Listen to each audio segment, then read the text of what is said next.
Iran और पाकिस्तान दोनों ने एक दूसरे के इलाकों में हमले किए हैं।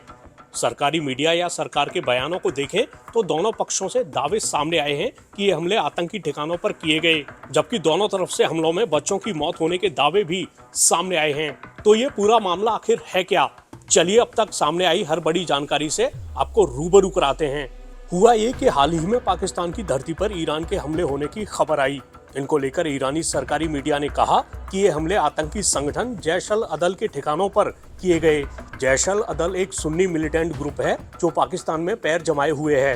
कुछ वक्त पहले ईरान ने एक हमले में ईरानी पुलिसकर्मियों के मारे जाने के लिए जैश अल अदल को जिम्मेदार बताया था।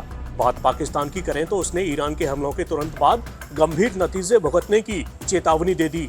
पाकिस्तान की ओर से दावा किया गया कि ईरान के इन हमलों में 2 बच्चों की मौत हो गई और 3 लड़कियां घायल हो गईं। पाकिस्तान ने ईरान से अपने राजदूत को वापस बुलाने का फैसला भी ले लिया।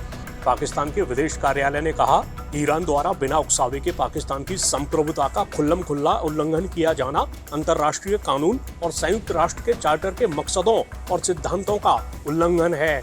ये गैर कानूनी कार्रवाई बिल्कुल अस्वीकार्य है और उसे किसी भी तरह से सही नहीं ठहराया जा सकता। उसने कहा, पाकिस्तान को इस अवैध काम का जवाब देने का हक है। इसके नतीजों की पूरी जिम्मेदारी ईरान पर होगी। इसके साथ ही पाकिस्तान ने कहा, हमने उसे ये भी सूचित कर दिया है कि पाकिस्तान ने ईरान से अपने राजदूत को वापस बुलाने का फैसला किया है और ये भी कि ईरान यात्रा पर गए पाकिस्तान में ईरान के राजदूत फिलहाल ना लौटें। हमने उन सभी उच्च स्तरीय यात्राओं को भी निलंबित करने का फैसला लिया है जो चल रही हैं या आने वाले दिनों के लिए पाकिस्तान और ईरान के बीच निर्धारित की गई हैं। इसके बाद पाकिस्तान ने 18 जनवरी को दावा किया कि उसने ईरान में हमले किए हैं। पाकिस्तान ने यह भी कहा कि खुफिया जानकारी आधारित मिशन में कई आतंकी मारे गए। पाकिस्तान ने दावा किया है कि उसने ईरान को आतंकियों के सुरक्षित पनाहगाहों के बारे में पहले ही बताया था। साथ ही उसने आरोप लगाया है कि उसकी गंभीर चिंताओं पर कोई कार्रवाई नहीं हुई।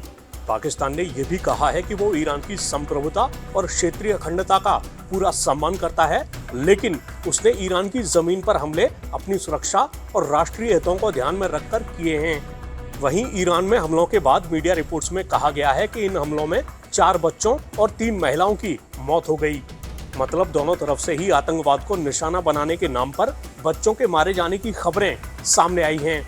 ऐसे में ईरान और पाकिस्तान के बीच तनाव और बढ़ने की आशंका तेज हो गई है।